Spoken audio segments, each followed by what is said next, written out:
সব মুসলিমকে মুক্ত করা, সব মুসলিমকে আসল মুসলিম বানানো, আসল ইসলামের পরিচয় নিয়ে আসা, কেবলামকে উদ্ধার করা, সারা দুনিয়া উদ্ধার করা। আর সেজন্য উসিলা হিসাবে বাংলাদেশ রাষ্ট্রটাকে আমরা খেলাফতে ইনসানিয়াতের মানবতার রাষ্ট্রে পরিণত করা আমরা চেষ্টা করলে আল্লাহ হাবিব সাল্লাল্লাহু আলাইহি ওয়াসাল্লামের রহমতে অবশ্যই হবে। এখনো অনেক অনেক ইমান কুফর না বুঝলেও ইমানকে ভালোবাসে, কুফরকে ঘৃণা করে, হৃদয় ইমানদার মন থেকে করে এমন অনেক ভালো মানুষ এখনো আছে। ঠিক অনেক মানবিক মানুষ এখনো পৃথিবীতে আছে। আমরা শুধু ওদেরকে ঐক্যবদ্ধ করতে হবে। খারাপ মানুষকে তো আমরা এমনিতেই চাই না। এই হকের ধারা, এই সুন্নি আন্দোলন, এই ইনসানিয়ত বিপ্লব, এখানে কোনো মুনাফেক না ঢুকে, কোনো ধান্দাবাজ স্বার্থপর না ঢুকে, এখানে কোনো যেন নফসের দাস না ঢুকে, কেবল আল্লাহ হাবিবের প্রেমে দিন মিল্লাত মানবতার জন্য উৎসর্গিত যারা হকের আমানতদার, যারা বিশ্বস্ত, যারা কোনোদিন বেচা কিনা হবে না, যারা কোনোদিন বেঈমানে বিশ্বাসঘাতকতা করবে না। মানে আসলে সুন্নি আন্দোলন ইনসানিয়তের সাথে, সুন্নি আন্দোলন ইনসানিয়তের ইমামতের সাথে বিশ্বাসঘাতকতা বেঈমানি করা শুধু ব্যক্তির সাথে নয়, এটা আল্লাহর হাবিব সাল্লাল্লাহু আলাইহি ওয়াসাল্লামের সাথে, বদর, সিফিন, কারবালার সাথে বেঈমানি করা, সমস্ত নবী রাসূল ওলি শহীদের সাথে বেঈমানি করা। আমরা দেখেছি যে মানে সুন্নি আন্দোলন দাবি করেছে, ইনসানিয়াত দাবি করেছে, আবার দেখলাম এলাকায় ওই বস্তুবাদ ওকে কিনে ফেলছে। বস্তুবাদ থেকে টাকা পাইছে, ক্ষমতার লোভে, টাকার লোভে, ক্ষমতা আর কি, এমপির পিছনে পিছনে ঘুরবে, ওই দালালে টালালি করবে, থানায় টানায় গিয়ে তদবির করবে, এসব আর কি। মানে এসব টাকা, এসব কারণে মানে গত মাসে সুন্নি আন্দোলন ইনসানিয়ত দাবি করছে, আজকে দেখলাম বস্তুবাদের এমপিকে অভিনন্দন দিচ্ছে। তাহলে সে কি মানে আছে? সে সুন্নি আন্দোলন ইনসানিয়ত বলতে কোনো সংগঠন ত্যাগ করে না, ইসলাম ত্যাগ করেছে, সে কলেমা ত্যাগ করেছে, সে আল্লাহ হাবিব সাল্লাল্লাহু আলাইহি ওয়াসাল্লাম থেকে বিচ্ছিন্ন হয়েছে, আবু জেহেলের সাথে মিশে গেছে। ব্যক্তি আবু জেহেল, ব্যক্তি মুয়াবিয়া, ব্যক্তি ফেরাউন, ব্যক্তি নমরুদ মরছে, কিন্তু তাদের এজেন্টরা আছে।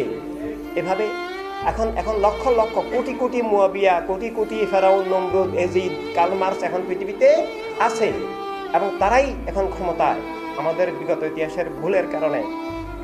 তো আসলে সে অ্যাকচুয়ালি সুন্নি আন্দোলন বা ইনসানি বিপ্লব দাবি করলে সে বুঝে নাই, সে একটা সংগঠন মনে করছে, ইসলাম মনে করে নাই, ইমান মনে করে নাই, কলেমা মনে করে নাই। আর সেভাবে আসা উচিত নয়। সে যদি মনে করে যে বস্তুবাদ করে মুসলিম থাকে, তাহলে তার সুন্নি আন্দোলন ইসলামে আসা প্রয়োজন নাই। একটা লোক বলল যে আমি এই সকালবেলা ইহুদি, দুপুরবেলা খ্রিস্টান, সন্ধ্যাবেলা হিন্দু, রাতের বেলা মুসলিম, এটা কি হলো নাকি? তো আমি সকালবেলা 2 দিয়ে 3 বলবো, দুপুরবেলা 9 বলবো, বিকেলবেলা 12 বলবো, রাতের বেলা 18 বলবো, তো সেই কি সত্যের মধ্যে আছে? না, মোটেই নাই। হক হক, বাতিল বাতিল। হক হলে সে বাতিলের বিরুদ্ধে থাকবে, আর বাতিল তো হকের বিরুদ্ধে আছেই। এভাবে মানে আবার যারা নামাজও পড়ছে, যে বস্তুবাদ করে সে আবার নামাজ পড়ছে, কি অবিশ্বাস্য ব্যাপার। বিনা ওযুতে নামাজ পড়লে তো হবে না, সে তো বিনা ঈমানেই নামাজ পড়ছে, সে বাতিলের দালাল হয়ে নামাজ পড়ছে। তো এভাবে এই হচ্ছে বাস্তব পরিস্থিতি। এই জন্য আমরাও চাই জেনুইনিটি, শুধু জেনুইনিটি, বিশ্বস্ত। আমরা কম থাকলেও সমস্যা নাই, কিন্তু জেনুইন থাকবো। বেশি হওয়ার দরকার নাই, মুনাফেক দিয়ে, ভণ্ড দিয়ে, দালাল দিয়ে, বেচা কেনার পণ্য দিয়ে, অসংখ্য মির্জাফর দিয়ে আমাদের বেশি হওয়ার দরকার নাই। জেনুইন আমরা 100 জন থাকলেও পৃথিবীতে ইনশাল্লাহ বিপ্লব হয়ে যাবে আল্লাহ রহমতে। আল্লাহ চাইলে কম দিয়েও বেশিকে পরাজয় করতে পারেন, আবার বেশি হয়েও কমের কাছে হেরে যেতে পারে। এটা পৃথিবীর ইতিহাসে অনেক ঘটনা আছে, হাজার হাজার ঘটনা আছে। এভাবে আমরা জেনুইন থাকবো, আল্লাহ হাবিব সাল্লাল্লাহু আলাইহি ওয়াসাল্লামের জেনুইন ছিলাম, আসি থাকবো। এইভাবে আমাদেরকে হতে হবে বিশ্বস্ত, যে সারা দুনিয়ার সবাই বাতিলের কাছে বেচা কেনা হলে, বাতিলের কাছে সারেন্ডার করলে, বাতিলের কদমে গিয়ে বায়াত হলে আমরা হব না। আমরা যতক্ষণ প্রাণ আছে আল্লাহর হাবিবের হয়ে বাঁচবো, থাকবো, লড়ে যাব, এবং প্রয়োজনে শাহাদাত বরণ করব, কিন্তু আমরা বাতিলের দালাল হব না, এবং বাতিলের বিরুদ্ধে আমরা নীরব হব না। আমরা সক্রিয় গতিশীল থাকবো, আমরা হকের পতাকা হয়ে বাঁচবো, হকের মিশন হয়ে বাঁচবো, হকের মিনার হয়ে বাঁচবো, হকের আলো হয়ে বাঁচবো। এভাবে আমাদের জীবন হতে হবে।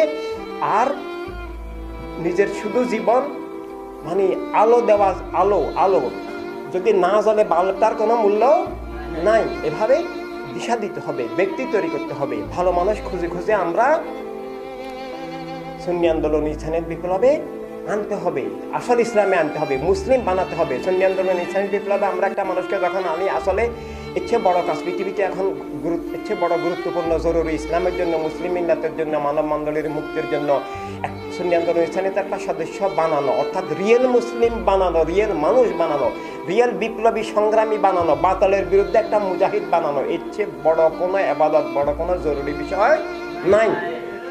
এটা না হলে মসজিদ মাদ্রাসা খানকা বানিয়ে কোনো লাভ হবে না। এই জন্য আমরা প্রত্যেকটা ব্যক্তি মসজিদ মাদ্রাসা খানকা কলেমার প্রতিষ্ঠান, আমরা সবাই আমাদের জীবনটাই খেলাফতে ইনসানিয়াত, খেলাফতে ইসলাম। এভাবে আমাদেরকে হতে হবে।